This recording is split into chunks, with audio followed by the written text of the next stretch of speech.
ಆತ್ಮೀಯ ಕೇಳುಗರಿಗೆ ನಿಮ್ಮ ರಮಾಶ್ರೀ ನಾಡಿಗೇರ್ ಮಾಡುವ ನಮಸ್ಕಾರಗಳು. ರಮ್ಯ ಕಥಾಲೋಕಕ್ಕೆ ನಿಮಗೆಲ್ಲ ಮತ್ತೊಮ್ಮೆ ಸ್ವಾಗತ. ನೀವೀಗ ಪ್ರೀತಿಯ ತೇರು ಧಾರಾವಾಹಿಯ 84ನೇ ಅಧ್ಯಾಯವನ್ನು ಕೇಳ್ತಾ ಇದ್ದೀರಾ.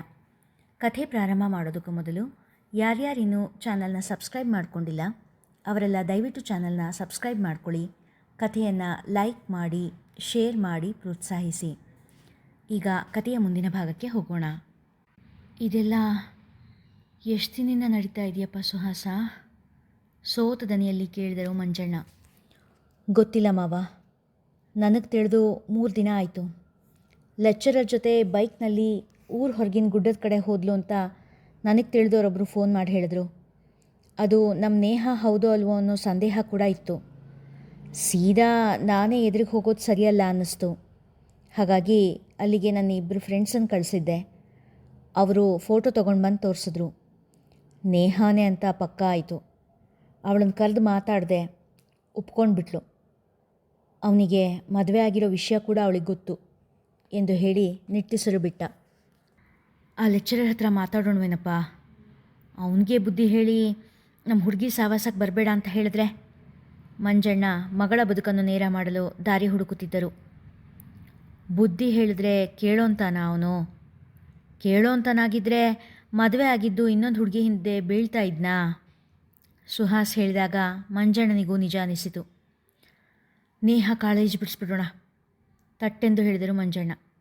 ಅದೇ ಸರಿ, ಅವಳಿಗೆ ಬೇಗ ಒಂದು ಗಂಡು ನೋಡಿ ಮದುವೆ ಮಾಡಿಬಿಡೋಣ. ಬೇರೆ ಎಲ್ಲರ ವಿಷಯದಲ್ಲೂ ತರ್ಕಬದ್ಧವಾಗಿ ಯೋಚಿಸುವ ಮನ ಮಗಳ ವಿಷಯ ಬಂದಾಗ ಗಡಿಬಿಡಿ ಮಾಡಿತ್ತು. ಮಾವ, ಇದು ಸರಿ ಅನಿಸುತ್ತಾ? ನಿಧಾನವಾಗಿ ಕೇಳಿದ ಸುಹಾಸ್. ಮತ್ತೇನು ಮಾಡೋದು ಸುಹಾಸ? ಅವರಿಬ್ಬರು ಸ್ನೇಹ ಎಲ್ಲಿವರೆಗೆ ಮುಂದಿರಿದಿದೆಯೋ ಏನೋ. ನೇಹ ಏನಾದರೂ ತಪ್ಪು ಹೆಜ್ಜೆ ಇಟ್ಬಿಟ್ರೆ? ಆ ಯೋಚನೆಯೇ ಅವರಲ್ಲಿ ನಡುಕ ಉಂಟು ಮಾಡುತ್ತಿತ್ತು. ಎಷ್ಟೇ ಸಮಾಧಾನದಿಂದ ಬುದ್ಧಿವಂತಿಕೆ ತಾಳ್ಮೆಯಿಂದ ಯೋಚನೆ ಮಾಡುವ ಮನುಷ್ಯ ಅವರಾದರೂ ಹೆತ್ತ ಮಗಳ ವಿಷಯ ಬಂದಾಗ ಅಲ್ಲಿ ಮೆದುಳು ಮುಷ್ಕರ ಹೂಡಿ ಹೃದಯ ಕೆಲಸ ಮಾಡಲು ಶುರು ಮಾಡಿತ್ತು. ಇಲ್ಲ ಮಾವ, ಇದು ಸರಿ ಅನ್ನಿಸ್ತಾ ಇಲ್ಲ. ನೀವು ಕಾಲೇಜ್ ಬಿಡಿಸಿದ ಸಿಟ್ಟಿಗೆ ನೇಹ ತನ್ನ ಪ್ರಾಣಕ್ಕೆ ಏನಾದರೂ ಹೆಚ್ಚು ಕಡಿಮೆ ಮಾಡ್ಕೊಂಡ್ಬಿಟ್ರೆ? ಸುಹಾಸ್ ಅಳುಕಿದ. ಸುಹಾಸ್ ಮಾತು ಕೇಳಿ ಬೆಚ್ಚಿದರು ಮಂಜಣ್ಣ. ಏನೂ ತೋಚ್ತಾ ಇಲ್ಲ. ಸ್ವಲ್ಪ ಸಮಯ ತಗೊಳ್ಳೋಣ ಮಾವ. ನಿಧಾನವಾಗಿ ಇದ್ರ ಬಗ್ಗೆ ಯೋಚನೆ ಮಾಡೋಣ. ಗಡಿಬಿಡಿ ಮಾಡಿ ಕೆಲಸ ಹಾಳು ಮಾಡ್ಕೊಳ್ಳೋದು ಬೇಡ. ಸುಹಾಸ್ ಹೇಳಿದಾಗ ಮಂಜಣ್ಣನಿಗೂ ಅವನು ಹೇಳಿದ್ದು ಸರಿ ಅನ್ನಿಸಿತು. ಮಾವ ಅಳಿಯ ಇಬ್ಬರೂ ತೋಟದಿಂದ ಹೊರಗೆ ಬಂದರು. ಇಬ್ಬರೂ ಅವರವರ ಯೋಚನೆಗಳಲ್ಲೇ ಮುಳುಗಿ ಹೋಗಿದ್ದರಿಂದ ಇಬ್ಬರ ನಡುವೆ ಕೇವಲ ಮೌನವೇ ರಾಜ್ಯಭಾರ ಮಾಡಿತ್ತು.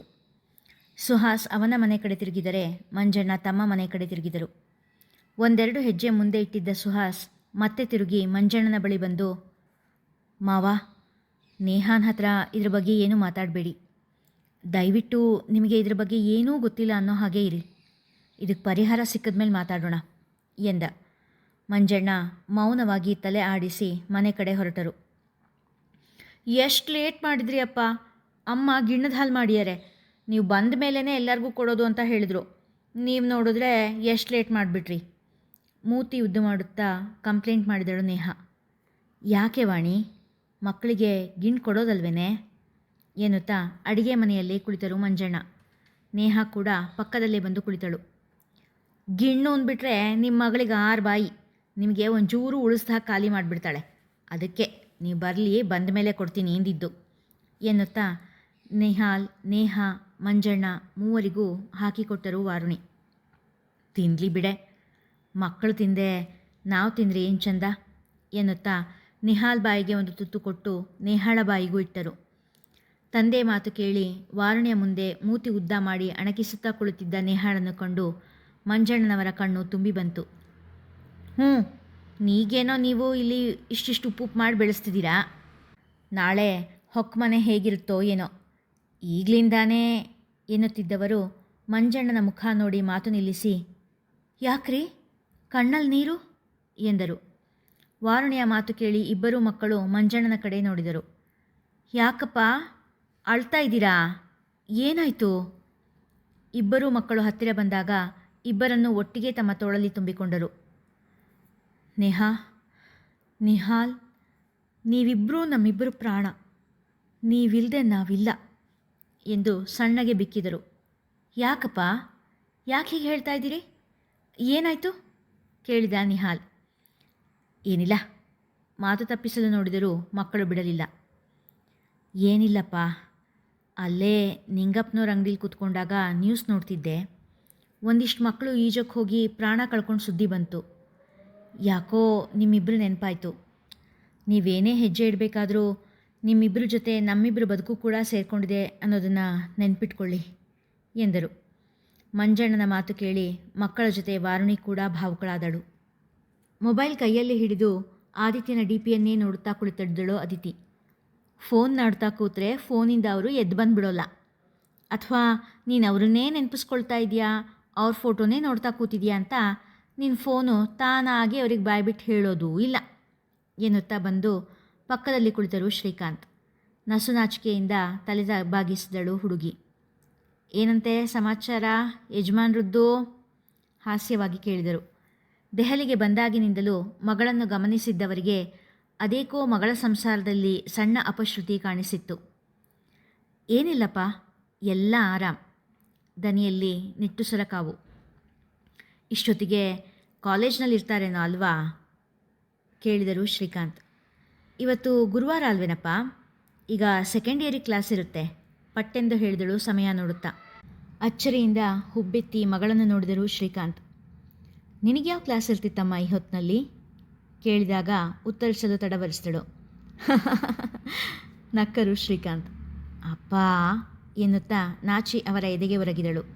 ಅಪ್ರಯತ್ನವಾಗಿ ಕಣ್ಣು ತುಂಬಿ ಬಂದಿತ್ತು. ಪುಟಿ, ಹಗಲೆಲ್ಲ ಜನರಿಂದ ತುರ್ಕೋ ಗಲ್ಲೀಲಿ ಎಷ್ಟೋ ಬಾರಿ ನಾವು ನಮ್ಮವರನ್ನೇ ಗುರುತಿಸೋದಕ್ಕಾಗಲ್ಲ. ರಾತ್ರಿ ಹೊತ್ತು ಅದೇ ಗಲ್ಲೀಲಿ ಒಂದೇ ಒಂದು ನರ್ಪಿಳ್ಳೆ ಕೂಡ ಕಾಣಿಸಲ್ಲ. ಆಗ ನಮ್ಮೋರು ನಮಗೆ ಎದುರಾಗೋದೇ ಇಲ್ಲ. ನಮ್ಮೋರು ಸಿಕ್ಕಾಗ ಗುರುತಿಸೋದು ಮಾತ್ರ ಅಲ್ಲ, ಅವರನ್ನು ನಮ್ಮ ಮನದೊಳಕ್ಕೆ ಹೃದಯದೊಳಗೆ ಆಹ್ವಾನಿಸಬೇಕು. ಮತ್ತೆ ಅಲ್ಲಿಂದ ಹೊರಗೆ ಹೋಗದೆ ಹಾಗೆ ನಮ್ಮ ಪ್ರೀತಿಯಿಂದ ಬಂಧಿಸಬೇಕು. ನೀನು ತಿಳುವಳಿಕೆ ಇರೋಳು, ನಿನಗೆ ಹೆಚ್ಚಿಗೆ ಹೇಳೋದು ಬೇಕಾಗಿಲ್ಲ. ಆದರೆ ಒಂದು ಮಾತು ಹೇಳ್ತೀನಿ ಅದಿತಿ, ಇದನ್ನು ಯಾವತ್ತೂ ನೆನಪಲ್ಲಿಟ್ಕೋ. ಗಂಡ ಹೆಂಡತಿ ಸಂಬಂಧದಲ್ಲಿ ಪ್ರೀತಿ ಅನ್ನೋದು ಒಂದು ಚಕ್ರ ಆದರೆ ಗೌರವ ಅನ್ನೋದು ಇನ್ನೊಂದು ಚಕ್ರ. ಎರಡೂ ಚಕ್ರ ಸರಿಯಾಗಿದ್ದರೆ ಮಾತ್ರ ಗಾಡಿ ಸರಿಯಾಗಿ ಓಡುತ್ತೆ. ಒಂದು ಹೆಚ್ಚು ಕಮ್ಮಿ ಆದರೂ ಎಂದು ಹೇಳಿ ಮಾತು ನಿಲ್ಲಿಸಿದರು. ಅದಿತಿ ಅಪ್ಪನ ಮಾತನ್ನೆಲ್ಲ ಗಮನ ಇಟ್ಟು ಕೇಳಿಕೊಂಡು ಮನಸ್ಸಿನಾಳಕ್ಕೆ ಇಳಿಸಿಕೊಂಡಳು. ಬೆಳಿಗ್ಗೆಯಿಂದಲೂ ಅದಿತಿಯ ಕರೆ ತಪ್ಪಿಸಿಕೊಂಡಿದ್ದ ಆದಿತ್ಯ. ಒಮ್ಮೆ ಅದಿತಿ ಕರೆ ಮಾಡಿದಾಗ ಪ್ರಿನ್ಸಿಪಾಲರ ಕಚೇರಿ ಒಳಗಿದ್ದರೆ ಇನ್ನೊಮ್ಮೆ ಸ್ಪೆಷಲ್ ಕ್ಲಾಸ್ ತೆಗೆದುಕೊಳ್ಳುತ್ತಲಿದ್ದ.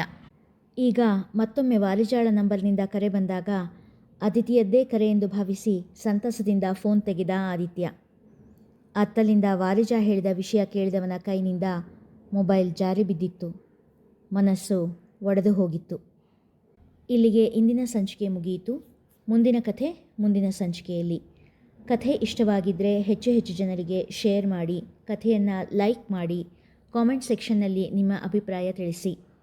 ಧನ್ಯವಾದಗಳು.